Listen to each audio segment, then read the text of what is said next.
Do correctional officers get compensated even if they're on their way into work? Let's say a correctional officer is on the grounds of the prison. They're driving on the road, there's a prison bus leaving, and they sideswipe them. Yes, that's considered a workers' comp claim. They're within the zone of the facility. Or if you're off the grounds and you're driving in one of the prison vehicles, you could also be compensated. It's important to know that all workers may get compensated, whether they're on the clock or not, depending on the situation. It's very fact specific. Do correctional officers get compensated? Well, on today's topic of Yankabilly Media, we're going to talk about correction officers and how nobody ever thinks about them and the turnover rate and the suicide rate and everything else that comes along with it, including assault on officers, that nobody ever talks about, that prosecutors are just now starting to prosecute offenders who assault staff. Short staff with a chance of mandatory overtime. Expect that probability to climb through the late night hours, peaking just before shift change. Keep those coffees warm and those report logs ready. Short staff with a chance of mandatory overtime. Expect that probability to climb through the late night hours, peaking just before shift change. Keep those coffees warm and those report logs ready.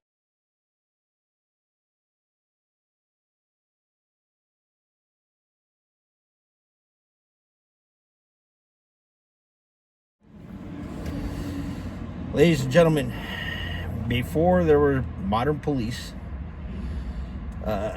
before there was federal task force, before there was high-tech surveillance, there were jailers.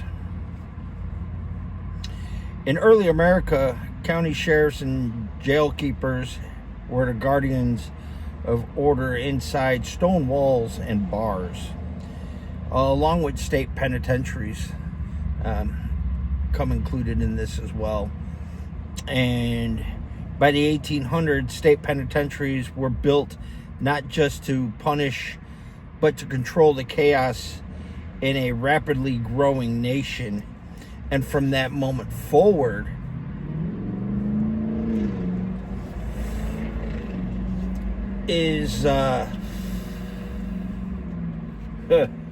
you'd be surprised. Because from that moment forward, there was a lot of things going on that, they weren't respected and they weren't treated well. Correctional officers became the silent backbone of public safety. No headlines, no flashing lights, no just steel doors and responsibility. And what do I mean by that? Well, when a police officer goes down or a firefighter goes down, you got fire engines, paramedic trucks, police departments send out people to pay respect.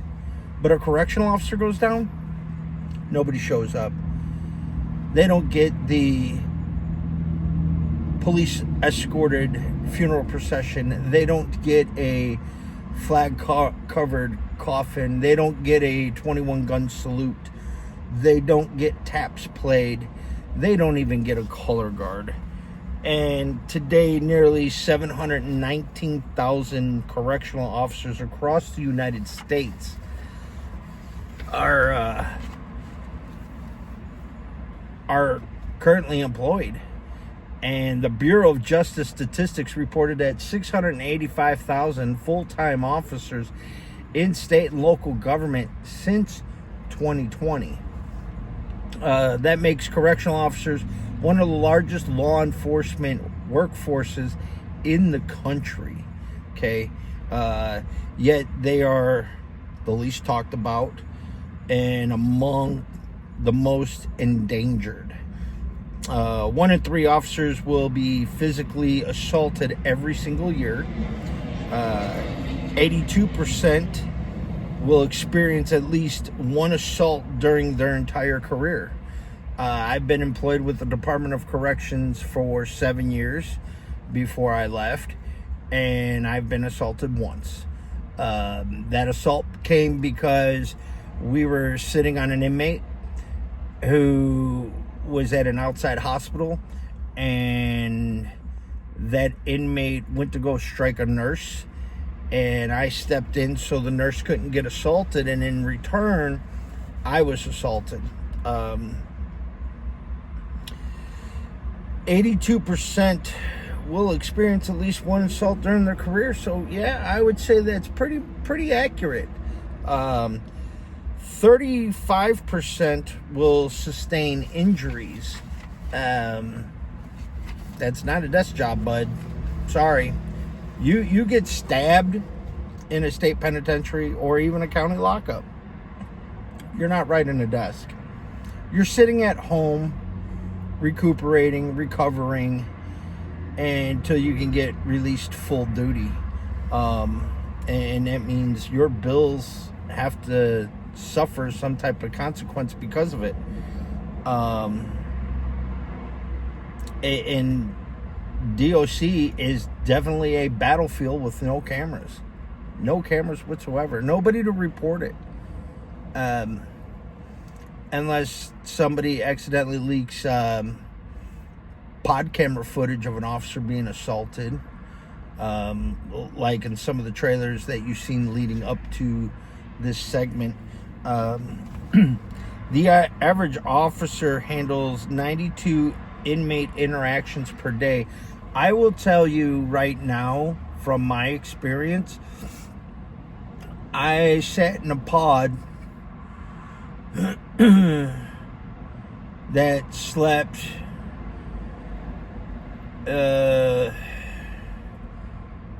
14 on the 2 to each cell, 14 on the bottom, 18 on top. So that it's roughly about 64 inmates a day. Now, being short-staffed, sometimes you got to pick up 2 pods. So now that just dealt to 120 plus inmates in a single day. And it's no longer 8-hour shifts working a 16-hour shift. No. It's a 12-hour shift now, with a possibility of working 4 additional hours, probably in the same unit. And I mean, it is what it is. When I worked the main kitchen for 4 years, I had anywhere between 32 to 60 inmates in the kitchen that I was responsible for. But statistics say the average officer handles 92 inmate interactions per day, 150 inmate movements per month. Well, I don't know about that, because as a pod officer, you got to get them up. You open up all their doors. You give them an X amount of time with their doors open to get ready to go to chow and take showers and run back in and get from their shower clothes to their inmate uniform. And then you shut the door behind them. And then you send them to chow. They come back. Now you got to pop their doors. Tell them, all right, you got X amount of time to get ready and staged for rec time. And then you send them to rec for an hour. Then they come back, and then you got to pop their doors. All right, those that want showers, get your shower stuff. You pop their doors. They get their stuff. They go take showers. They come back out. They go back in their cell, put all their stuff up, get all their dirty clothes, bring it back down. You shut the door behind them. Now they got their laundry going. And then let's say it's visitation. Then you're moving certain inmates to the visitation gallery, right? And the like I said, the statistics here that I'm reading says 92 inmate movements a day. Well, on a regular day, you know, they go to rec, they go to VG, they might have a little bit of pod time. Then you got to lock them down. Then you count them. Then you unlock their cell doors, get them ready to go to chow again for lunch. They come back, they're on pod time. And every time you're doing a round, you're popping their doors. Well, and then closing their doors behind them because maybe they want to get some commissary out of their cell, or a board game, or a Bible, or their guitar, or whatever it is that they have in their cell, right? I don't know how long it takes to book and process anybody in a county lockup or in a state facility, but according to the Bureau of Prisons, it takes 45-minute booking procedures, paperwork, data entry, intake screening every single day. And here's the truth most people don't understand is that 60% receive no specialized training for handling mental illness. Well, I can't speak on other state penitentiaries or county lockups, right? Never worked them. Don't know what their policies are and procedures are as far as when it comes to the mentally ill. But I could tell you the facility and the department I worked at offers CIT training, and it is a 40-hour course.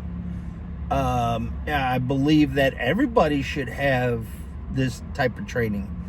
60% receive no specialized training in handling it. Well, this is how they handle that now. The facility in the state that I work at, they send them to CIT training, right? And they learn a lot in that class, probably how to de-escalate the mentally ill, which is not easy to do. Only 35% of state prisons require annual de-escalation training. Well, again, I can't speak on other facilities or other agencies or departments. I can only speak from experience from the facility and the department I worked with, and we have annual training every year. That is policy.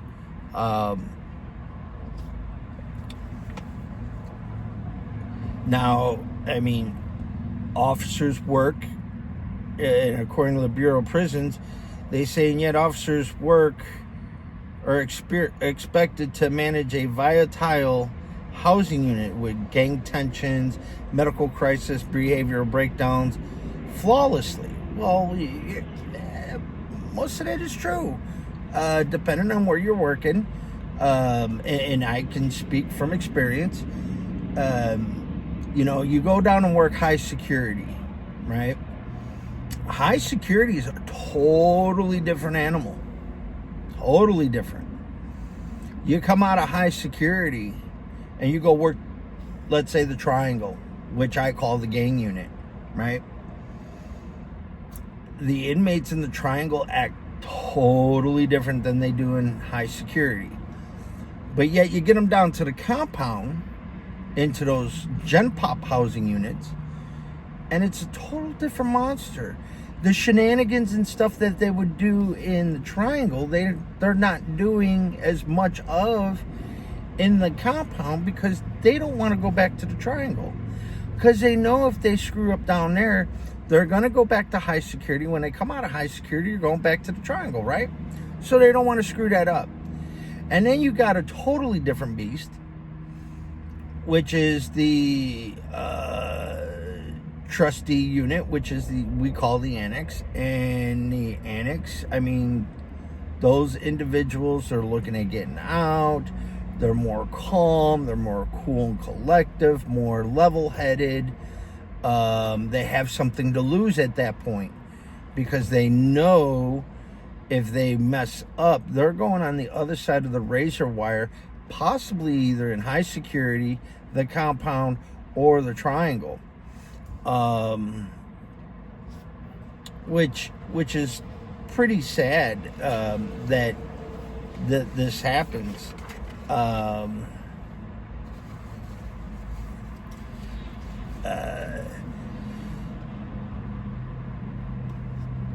mean, and give you a prime example, and I'm going to use the statistics that were given to me by the Bureau of Prisons on the Tennessee Department of Corrections, specifically, because for whatever reason they have an interest in them. I don't know why, don't care to know why. But according to them, in 2023, the Tennessee Department of Correction Facilities reported a 30% vacancy rate for security staff. Now, that's true.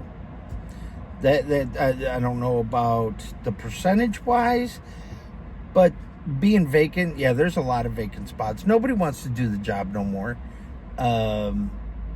because the media, the politicians, everybody has de-glorified it. Defund the police and do this and do that. Well, guess who's linked with that? Corrections. And not too many people want to be in law enforcement anymore because of how the media portrays the police. And when a correction officer is in the media's limelight, it's not good. Let's put it that way. It's always very, very bad.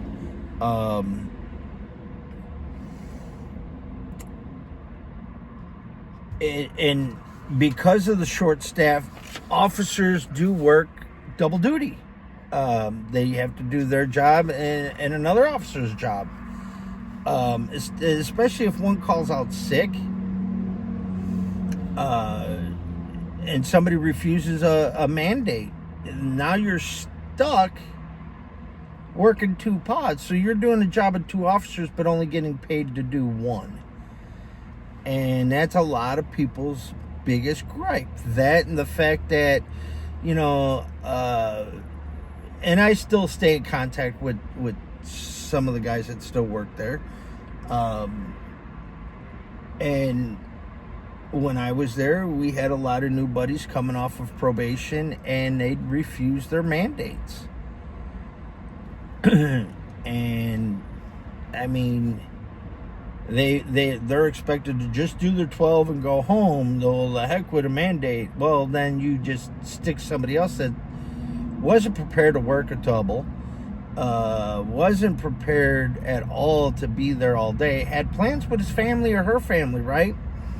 And now because you refused your draft or your mandate, you just caused an officer that didn't bring extra food, that wasn't prepared, that had plans with his family or her family. Now they got to call and explain to their significant other why they have to break those plans, why their significant other needs to go out now and go get them food, all because you didn't want to do a mandate.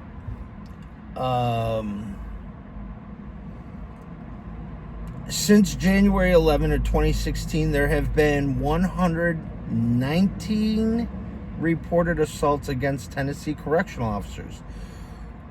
119 times someone puts hands on an officer inside those walls. And those are reported numbers. State audits have documented understaffing and safety concerns for years. The Department of Justice has stated that there is a significant justification to investigate conditions. The United States Department of Labor has investigated issues related to vacancies and unsafe work conditions. This is documented, and through it all, officers keep showing up to work, until they get burnt out or The stress is just so bad that they don't know how to handle it anymore. A lot of officers are expected to leave it at the door, so to speak. When whatever stressors are going on at the house, the house is falling apart, you're not maintaining it, that's bothering you. Finances you're looking at, that's bothering you. Then you got the significant other accusing you of having an affair because you're always at work, and they claim you've got no way to prove that you're at work, and blah blah blah. You're expected to leave that at the door, right? And then you get into work, and then you got the bosses. Well, you're not doing your job right, you're not doing this right, you're not doing that right. Then you got the inmates whining and crying.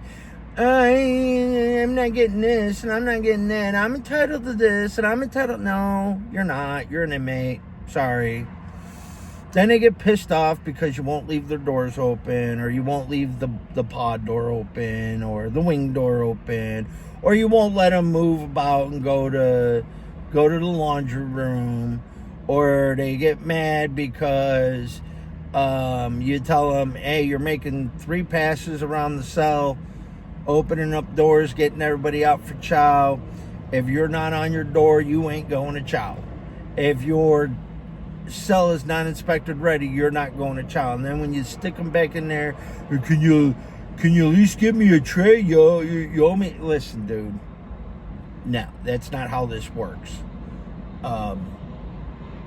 But you're expected to leave all of that at work when you get in your car.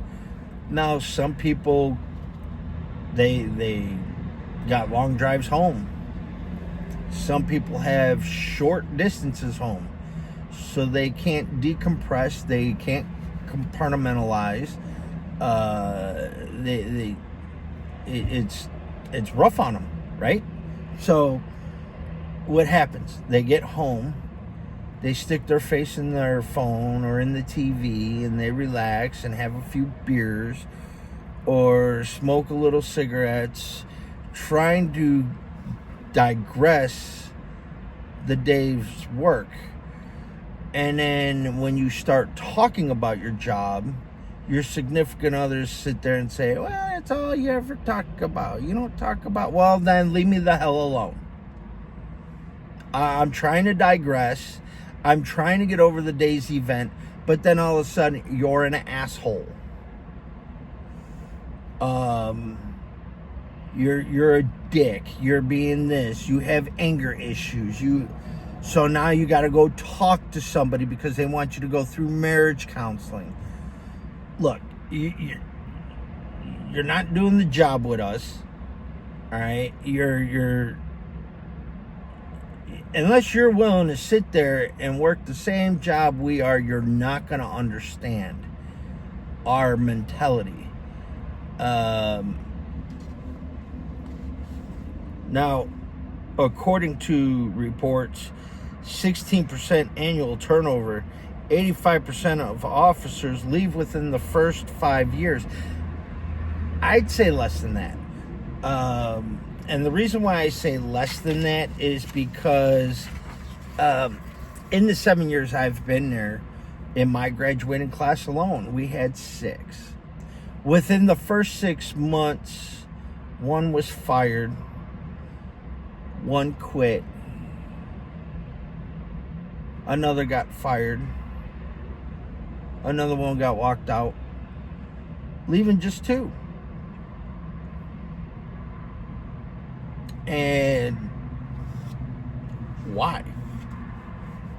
Well, some take inmates up on their offer with their, oh, you can make a quick buck. Okay, but it's illegal. You can't bring contraband into the penal facility. Hey, I'll pay you X amount of dollars, you sleep with me. You can't sleep with an inmate. They have no right to consent. Then you got the bosses.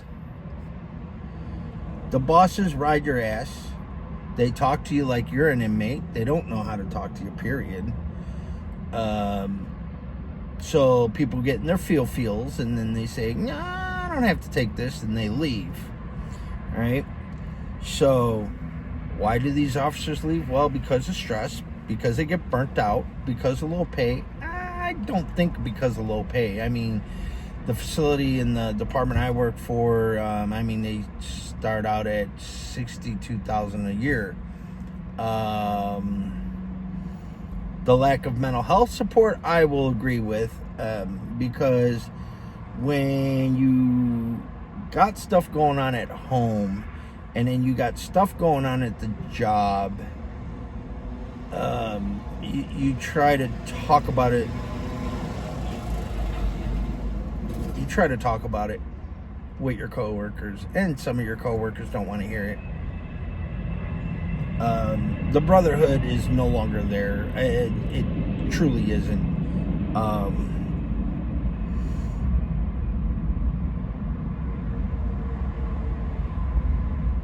Senior officer retention is 78% according to the audits that were done.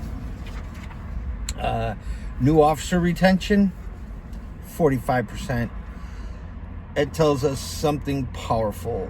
The weak don't survive this job. The strong do, and the system leans on their strength. And it's sad.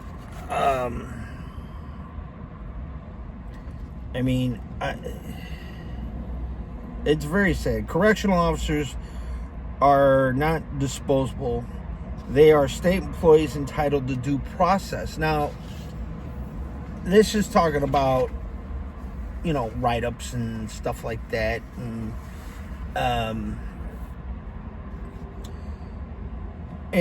here's where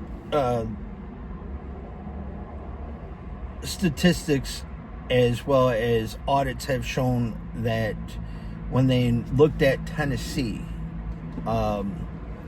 suspension without pay cannot exceed 30 days in a 12-month period without commissioner approval. Officers must receive written notice. What they don't tell you is officers must receive written notice. Well, written notices if I did something wrong and I was going to receive a write-up, it should be right then and there, counseling, whatever the case may be, coaching, and those papers need to be served and done immediately. Not wait 2-3 days and then go, oh, hey. Not wait until an officer goes on vacation and then the warden decides, I'm going to violate policy by suspending you. Not informing you that you're being suspended. When I've read Tennessee's policy on this, and this falls under due process, is if you get written up multiple times, and I'm going to use attendance as a thing. Let's say you've missed so much, you've been written up for, counseled, everything has taken place, right? And then all of a sudden you come to that point where you're suspended. You're supposed to be, according to policy, you're supposed to be brought into the warden's office, explain why you're being suspended, given your suspension paperwork telling you what days you're suspended, and then serve your suspension when that time comes. But not Tennessee. And I'm speaking from firsthand knowledge because I've heard officers talk about this during shift briefing. How is it you call me up and tell me I'm suspended, but I haven't received the write-up telling me I'm suspended? Wait, what? That's a violation of policy. And then you're on vacation, or you're at home, or it's your day off, and they call you and tell you you're being suspended? That's not how that works, not according to policy, not from what I read. But yet, TDOC wants to write you up for violating policy. And then when you go to appeal it, they want to uphold it like they did nothing wrong. Sorry, Charlie, you screwed up. You're suspending so-and-so for violating policy when you just violated policy. How does that work? That's like a police officer pulling somebody over, giving them a ticket for not wearing their seatbelt when in fact they don't wear a seatbelt either. That's double standards.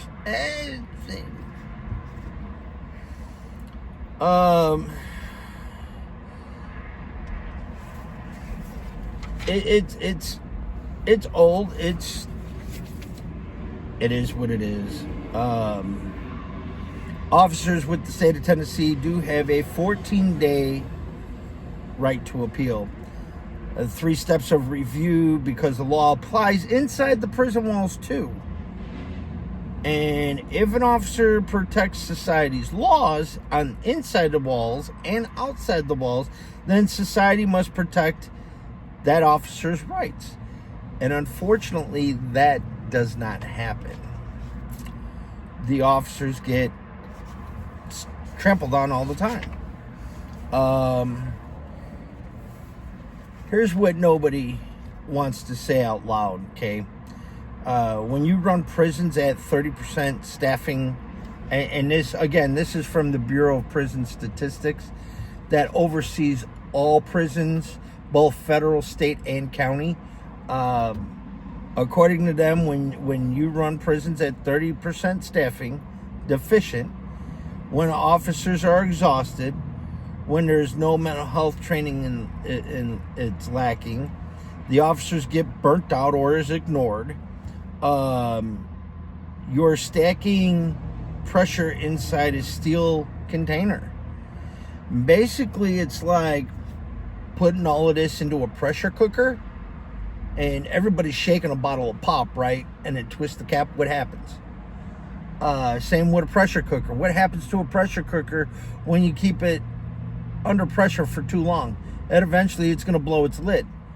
Well, that's what happens to officers too, because we're people. We're people. We deal with this all the time. And according to them, it compounds. Well, yeah, it does compound. It compounds a lot.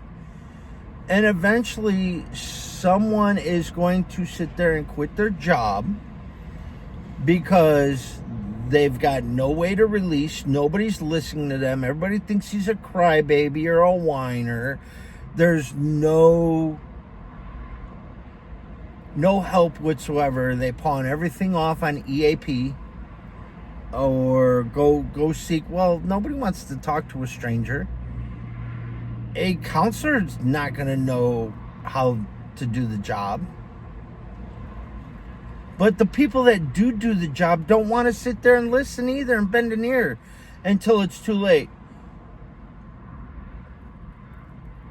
During my tenure at my facility, 2 officers committed suicide. 3, actually. 3.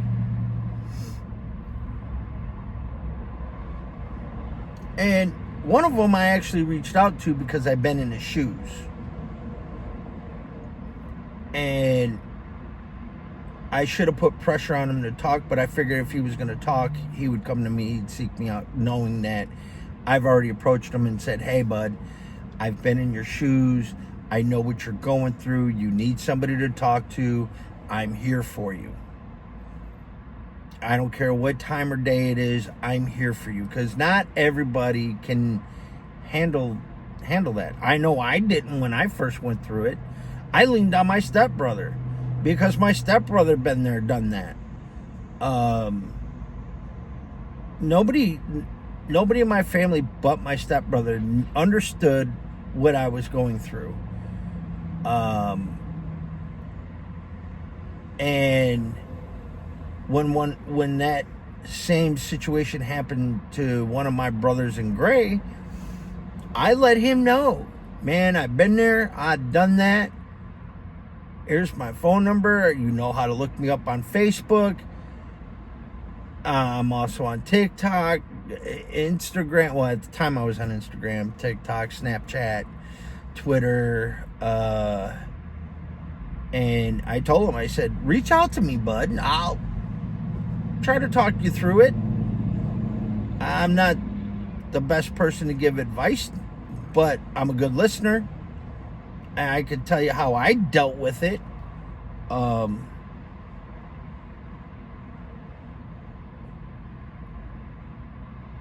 And it's sad because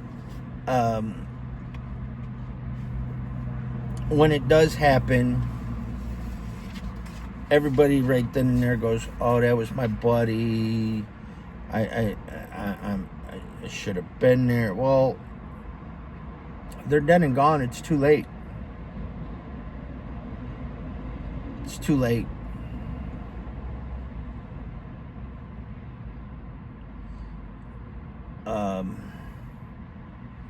If you know what someone's going through and you see the body language, you see the facial expressions, you see that there's something not right because you're with that person every day.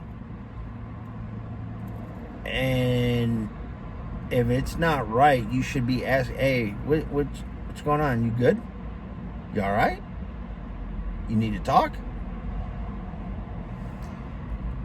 But no. And men, we're bad. We're just bad. We take it, right, and we bottle it up because of our pride, our integrity, our manlyhood. Men don't cry. Men don't show emotion. Shows a sign of weakness if we do. I'm guilty of that. It took about 4 years before I let my wife see me cry. 4 years.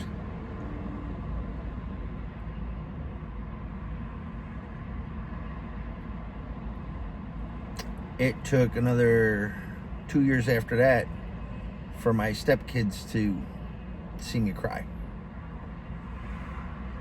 Outside of my family, nobody knows. Well, now, but nobody knew that I cried. Yeah, we got feelings too. But see, the public has this depiction that, well, police officers, firefighters, EMTs, military personnel, correctional officers, security officers, we're supposed to be like robots. We're not allowed to eat. We're not allowed to use the bathroom. And we're definitely not allowed to show emotion.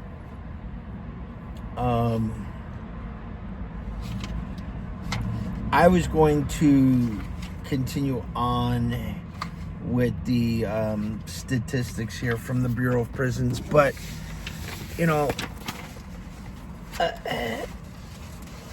I think everybody is already gotten the gist of with the stats and the Bureau of Prisons and the audits and all of this have to say that were done not just on TDOC but on other states and their facilities. But listen, at the end of the day, you're a human being. If you need help, you reach out. If you need something, you reach out. No one's above the law. No one is above another person. As the Bible says, we're all created in God's image. And that we're all God's children. And the Bible also says, do unto others as you would want done to you. Now, are there bad people in prison? Sure. Sure there are. Lots of them. Are there good people in prison too? Yep. I would say 50-50 when it comes to that. Why do I say that? Well, because for every one bad person, there's probably a good person too. That was just in the wrong place, wrong time, got caught up in some stuff, manned up, owned up to his stuff, and now he's serving a prison sentence.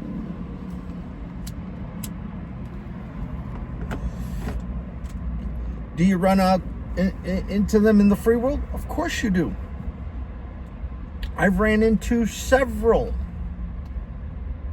out here in public that flatten their sentence or paroled out. Just ran into them in public places.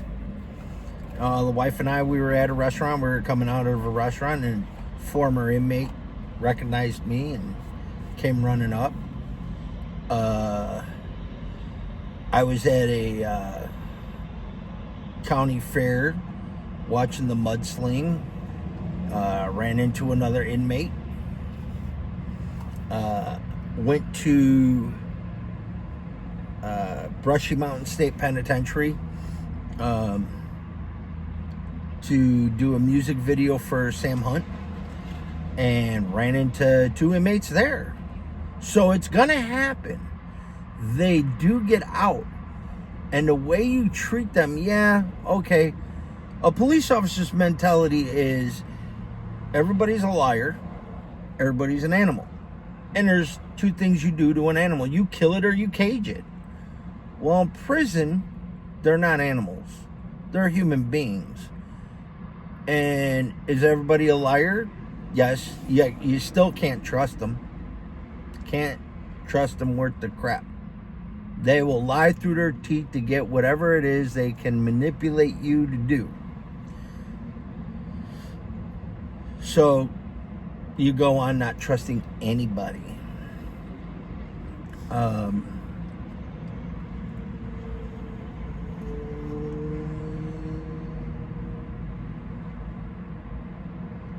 I've watched, or not watched, I've had officers get into situations. I'll never forget this one situation, and I'm going to use this as an example. I had just passed my 1-year probationary period.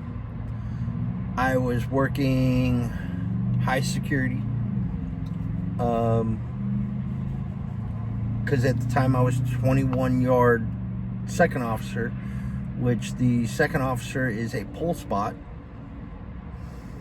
And I was working HSA, and I'm updating my logbook, and I hear a cell door in my pod get called to open. So me and the corporal, we got up, kind of like, who the hell's in the pod? You're right here. Well, no kidding, I'm right here. So we go in there. Another officer was doing an escort, medical escort, went nursing staff, and apparently there was some woofing going on between 2 inmates, and the inmate had his door open, the cuffs were coming off, and that inmate blew by the officer, ran up to the second tier to go after the other inmate he's woofing at. Now he's going to make good on his woofing. And needless to say, we all got in trouble. I didn't get in too much trouble. I just got yelled at because I wasn't wearing my proper PPEs.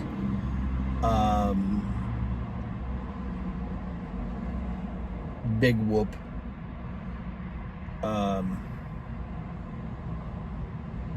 But another officer ended up getting injured. He hurt his knee, taking the individual down to the concrete tier.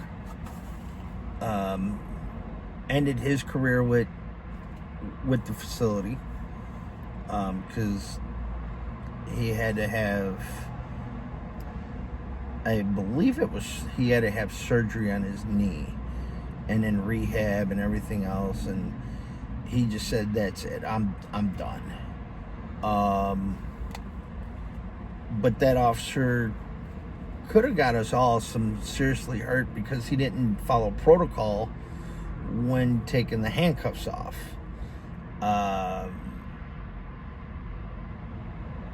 But you have officers that are like that, and you gotta back their play, because they're your backup. You don't throw them under the bus. You don't I mean, corrections is not like working the street at all. When I worked the street, I was actually on my way home, and a call came over the radio, 10-1, 10-1. We got one coming across. He's got a weapon in his hand. He keeps going in and out of different residents.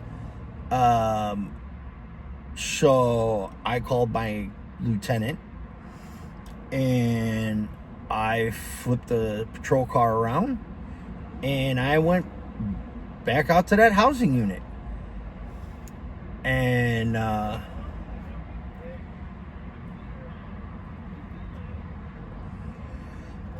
when I got there, he ended up going into another house, and this time he took a hostage. And needless to say, none of the officers got hurt. But when you're calling that, your backup, for example, is coming from quite a distance.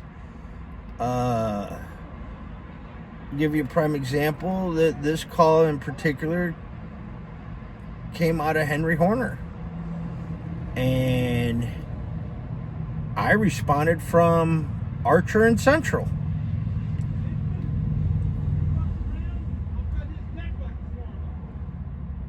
And don't know what that's about. But anyway, so yeah. Where in corrections, you hit that button, you've got at least two other buildings plus your own building responding to you within seconds. Then you got more officers coming from other areas of the prison. And it takes a total of 5 minutes to get at least a third of the staff at your location, where it could take about 2 minutes to get at least one officer, about 10 before you get multiple. So you're in a fight for a while. On the street, in prison you're not. But again, it goes back to that brotherhood. You know, we show up to each other's body alarms and emergency buttons, yet when somebody gets drafted, it's no longer, hey, I didn't get it. I brought extra food thinking I was going to get it, but I didn't get it. I noticed you didn't bring extra food. Here's my food. I've also done, hey, I heard you made plans. Call the command and let them know I'll stay because I've got no plans. I'll stay and I'll take your draft. I'll take your mandate. And they're like, nah, because they want to get it done and over with, right? But yeah, I mean, that's the life of corrections. Seriously, life in corrections. It's very stressful. You got to do a lot of bottling up. You can't take work home. You can't take home to work. It's very stressful. But it's still a job, and you got to go in, punch in, do it, and punch out, and go home. The key to it is everybody's to go home. But you also got to remember what goes on in the street also applies in prison too, when it comes to officers. And you always got to keep in mind, I'd rather be judged by 12 than carried by 6. Well, the problem with that is if you get assaulted and you defend yourself, now you've got upper brass and admin saying, well, you shouldn't have done this, and it was excessive. So basically you're now brought down to being a punching bag, because you can't, if they hit you, you don't want to put hands back on them to defend yourself. So now you become a punching bag for these inmates, or a pincushion, because some of them will shank you. So, is that right? No, it's not. You have a right to defend yourself. And I mean, that's what it is. So I'm going to leave you all with this, because and that is, if you get anything out of this segment, it's, if you come across a correctional officer, pat him on the back and say, hey, thanks for making sure that guy that was there when you left your shift was still there when you came back to shift, and not let these morons out. Because an escaped convict is a serious thing, and it's a dangerous thing when it comes to the general public. I've only experienced one in my 7 years being with corrections. And the amount of manpower and everything else to go on it to locate and rearrest and bring them back into custody is a pain in the dink.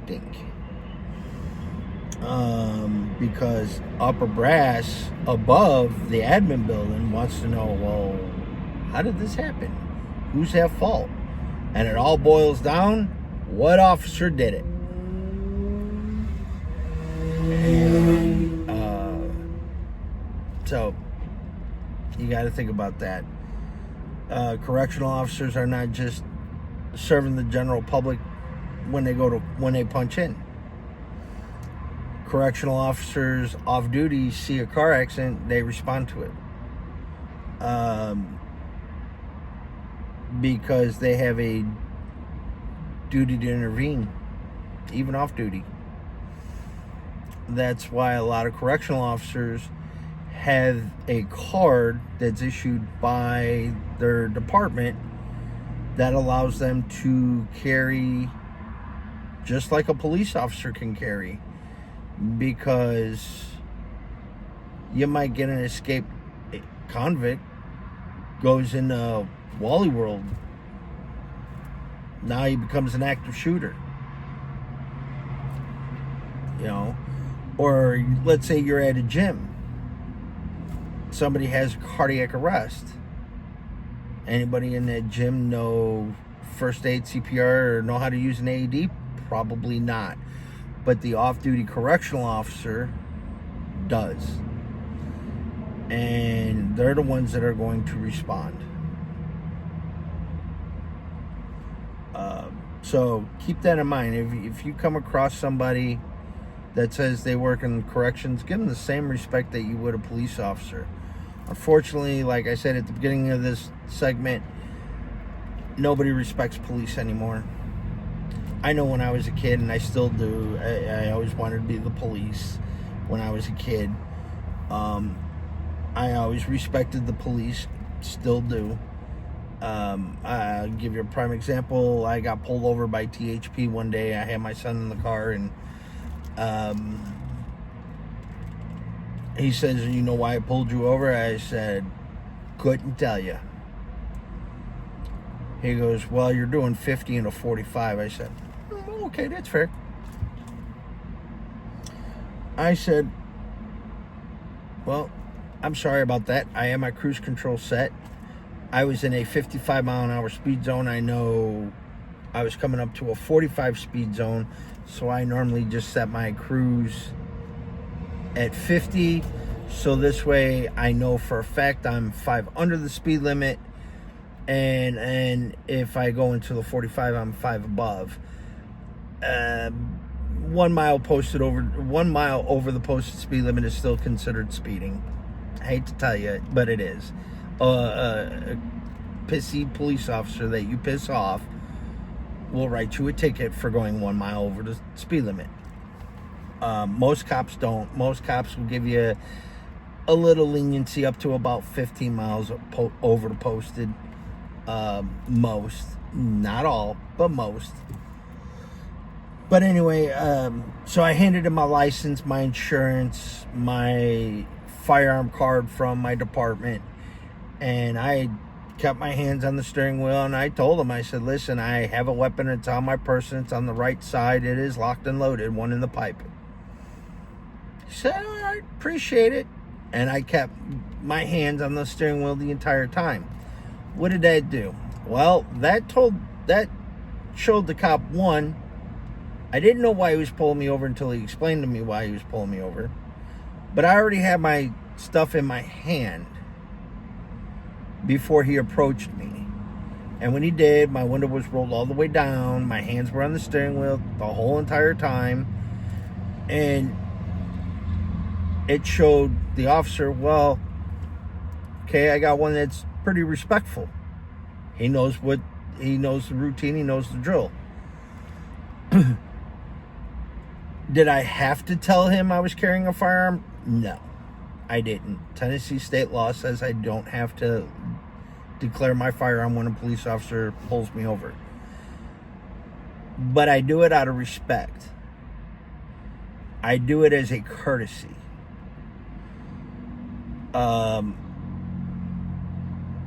And when you do that, the police officer normally already says, all right, well, I just dealt with one jagoff, now I'm going to deal with another jagoff who thinks he knows the law. I'm going to have to break his freaking window, drag him out of the car. Yeah, no. Your window should already be down, your credentials in hand, and if you do have a weapon, on the steering wheel with both hands, and you tell the officer. A lot of time the officer that's already up here goes, huh? And guess what? He's now down here because he's comfortable. He sees your hands. You've been polite and respectful to him. You've been talking to him like an adult. He's talking to you like an adult. You're in compliance with everything, right? So it is what it is. But like I said, you see a correctional officer, just pat him on the back, say, hey, how are you doing today? Or like you do the police or the military, hey, thank you for your service. We thank each other all the time on the radio at work. When I was working, I'd hear it all the time. So-and-so, blah, blah, blah, blah, blah. Hey, by the way, thank you for your service. Not my pleasure. So to all my brothers and sisters that are still controlling chaos, thank you for your service. Godspeed and God bless everybody, and God bless the United States.